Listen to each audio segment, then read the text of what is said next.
In Russia, a vast number of archival documents are still strictly classified, because it is believed that their disclosure would harm the national interests of the state.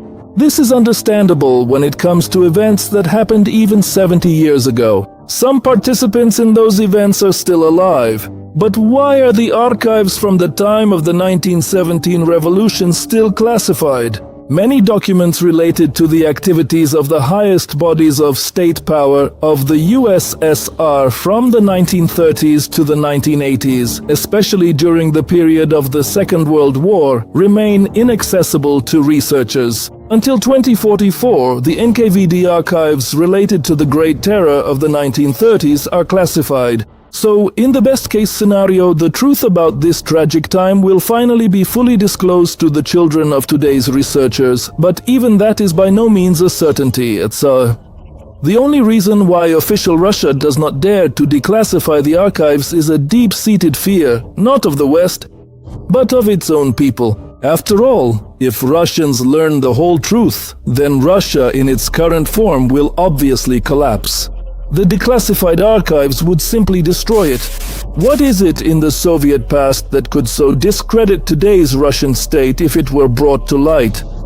The Kremlin is unlikely to ever fully declassify the files from the period of the Soviet state's formation, namely, the organization and execution of mass Red Terror during the Civil War years, the origins of the Bolshevik Party's funds during the revolution, the secret negotiations between Soviet leadership and Kaiser's Germany, the Entente and Western financial circles, the background of the Brest-Litovsk peace, and the role of certain individuals in its conclusion, the cooperation between the Bolsheviks and Pan-Islamists in the revolutionary agitation of the East, the use of German and Austro-Hungarian military advisors to create the Red Army, the role of the hostage system in forcing specialists to work for the Soviet regime, the total genocide of the bourgeoisie in Petrograd in 1918, the suppression of popular uprisings from 1918 to 1921,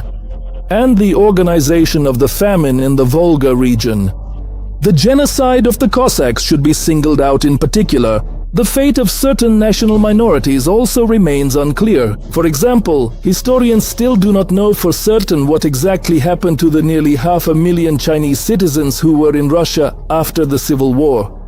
To this day, it is only through local archives and indirect publications that we can truly gauge the scale of popular resistance to collectivization and the various measures taken to suppress it, which involved units of the regular Red Army, including combat aviation and specialized chemical troops.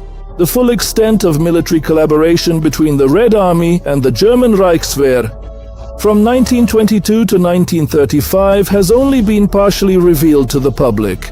The extent to which the Soviet government sold cultural valuables and private collections confiscated during the revolution, as well as items from state museum reserves, abroad also remains unknown.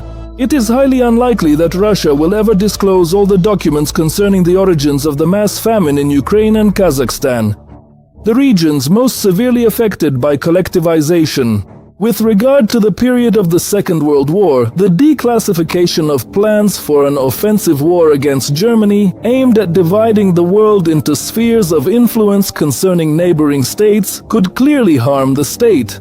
Historians suspect that there is also a taboo on publishing the true data about the USSR's losses in the Second World War. Historians in Russia are denied access to notes, information, reports, telegrams, ciphered messages, and correspondence between Stalin and the People's Commissariat of Defense he headed during the war years.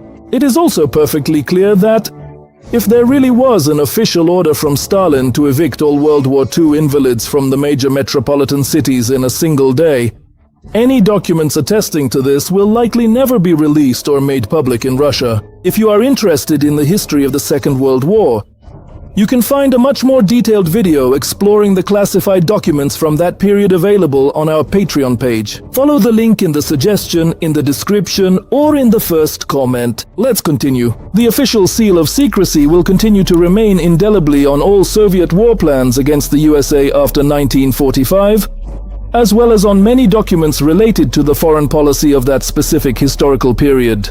The closer we get to our own time, the more these documents affect the interests of the ruling elites not only in Russia, but also in countries considered to be Russia's strategic partners in the Third World. The materials from the intelligence services of this period have probably not lost their relevance even on a personal level to this day.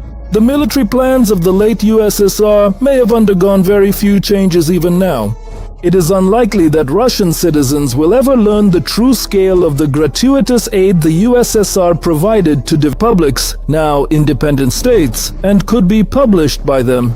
In addition, it is a well-known fact that, for instance, the University of Toronto Library maintains a complete inventory of the Moscow Stalin Fund available to the public.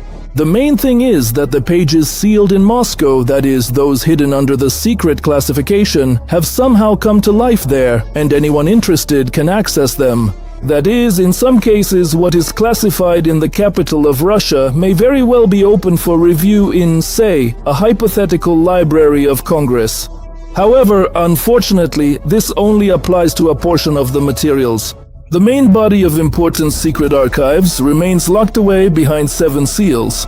However, Russia's policies are not eternal. Many viewers have lived through events that bear witness to these occurrences and have even actively taken part in them. Only certain archival documents will likely never be declassified.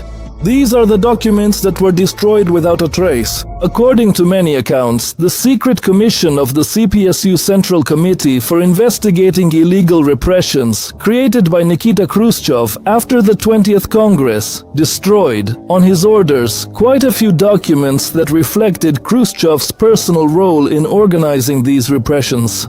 If no copies of these documents have survived, it is clear that much about Stalin's Great Terror will never be known to humanity. Records show that, during the final years of Joseph Stalin's life, all personal records of military conscripts created before and during the Second World War were destroyed. This was done to conceal the true number of human losses in the war. Older people remember how, already before the collapse of the USSR, when Glasnost was in full swing, Gorbachev stubbornly denied the existence of secret protocols to the Molotov-Ribbentrop Pact and documents about the Katyn massacre. But they were in the archives and Gorbachev was well aware of their existence and kept silent. Nothing surprising about that, since he was the General Secretary and then the President of the USSR. All of his legitimacy was really based on denying in every way the crimes of the illegitimate Bolshevik regime. The current authorities do not want to open the archives for the same reason. They are uncomfortable with the truth. The truth about the alliance between the USSR and the Third Reich, about the storming of the Brest Fortress, about the Soviet Nazi parade, and about many other things that form the foundation of the modern ideology of the Russian Federation. If all the archives were to be opened up, not a single trace of this obsessive victory mania would remain.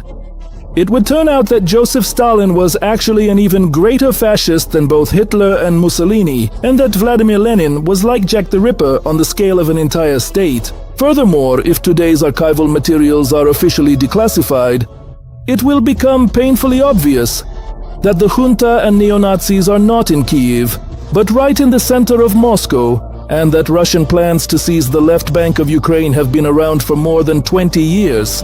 There is simply no other country in the world quite like this one, built entirely on total and shameless lies, through which any monstrous cruelty and vile treachery are easily justified. Russia's most closely guarded secret is its true, hidden history. If the above-mentioned archives were ever opened, there would be absolutely nothing left of Russia.